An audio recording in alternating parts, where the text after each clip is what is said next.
on our way to a swimming lesson, and we noticed that there was something going on in our community. The major highway, I-75, was shut down, and on our alternative route, we noticed there was intense police presence. Police officers every 200 feet or so out of their vehicles with assault rifles drawn. Militaristic vehicles driving up and down the alternative route. Needless to say, I was curious and concerned. We called the local sheriff's department. They referred me to a Facebook post. The Facebook post stated that there was a Florida Highway Patrol officer that pulled over to the side of the road to help a stranded vehicle.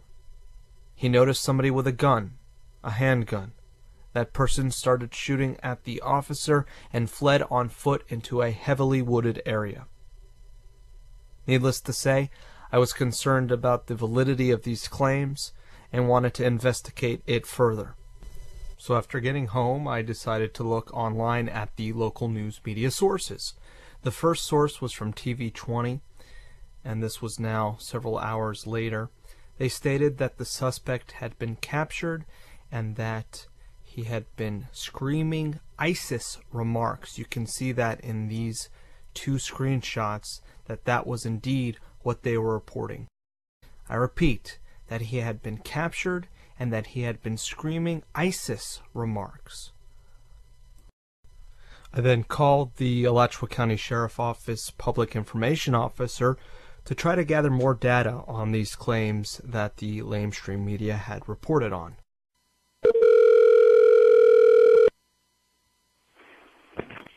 Hello.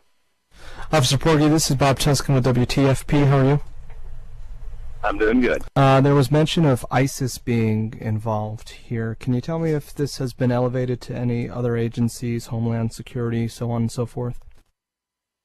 I'm not sure where the ISIS came into play or how it's involved, and I think that's way too early to determine at this time. And there are no other agencies that have been involved other than the agencies that started this. Not only did the officer deny any ISIS involvement, which the TV20 story reported on, he also mentioned that the suspect was indeed dead and was not in police custody. Well, alive anyways. So I decided to call the local TV20 reporter and ask her directly where it was she sourced her information in regards to both the ISIS claim and the claim that this gentleman was in police custody. Here's what she told me. Hello? Ariana, it's Bob Tuscan again. Hello, are you there? Hi, I'm here. Okay, good. I just wanted to record your statement real quick. So you said that the public information officer from Alachua County Sheriff's Office, Officer Corgi, correct? Yes, Art Forgy. Art Corgi. He notified you that upon being pinned down, the suspect had made claims referring to ISIS or threats referring to ISIS. Is that correct? I don't know in what order it happened and if it was while he was pinned down or before that. I heard it over the scanner, and my reporter heard it while she was on the scene, and she got it confirmed with Forgy that happened. But when she asked about the threats during a presser, Sheriff Sadie Darnell wouldn't comment on them. She went on to say, He reported initially that he had been caught, and he had been located, and they were telling us that he had been caught. But then during the presser, we were told that he was dead. Let's now go back to the rest of the phone call that I had with Officer Corgi, where he continued to tell me information that differed from the reporting of TV20.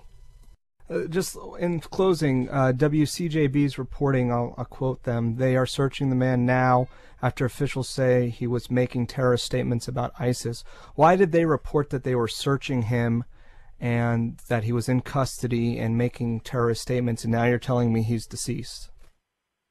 I guess you would probably need to go to TV20 and ask them why they were making those statements, because I can't answer on their part. You're the point of contact. Have they spoke with you? Yes, I spoke with a reporter down here earlier.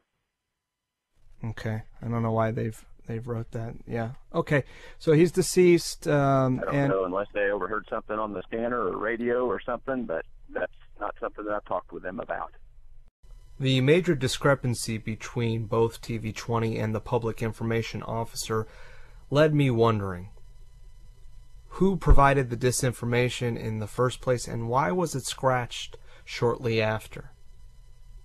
I'm continuing to collect puzzle pieces on this, but in the meantime, let me point out a few other compelling incidents that took place surrounding this active shooter.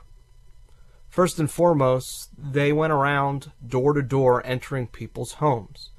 Of course, I would be remiss not to ask the public information officer about this, and here's what he had to say in reference to the door-to-door searches. And was there any door-to-door searches taking place for this individual throughout the duration of looking for him? Yes, there was. Being quite weary of these warrantless searches, I decided to press him on this a bit, where he proceeds to contradict himself. Okay, so there was no demands from the police officers to enter without a warrant? I don't know where you're coming up with these questions. No, sir, there were not. We're driving up and down the highway. We have, let's do a quick field interview here with one of these officers. Sir? Sorry to interrupt, but am I able to get through here to go to Micanopy? Yes, if you're wanting to go south. Okay, is this a drill? No.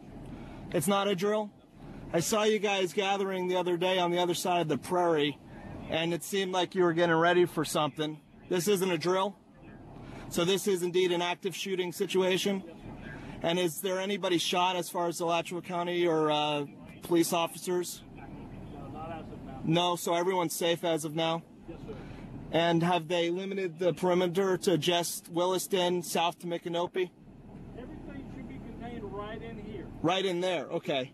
All right, well, I won't keep you any longer. I'm reporting for the alternative media just to make sure that we keep you guys safe and document all of this. All right, man. Take care. Thank you.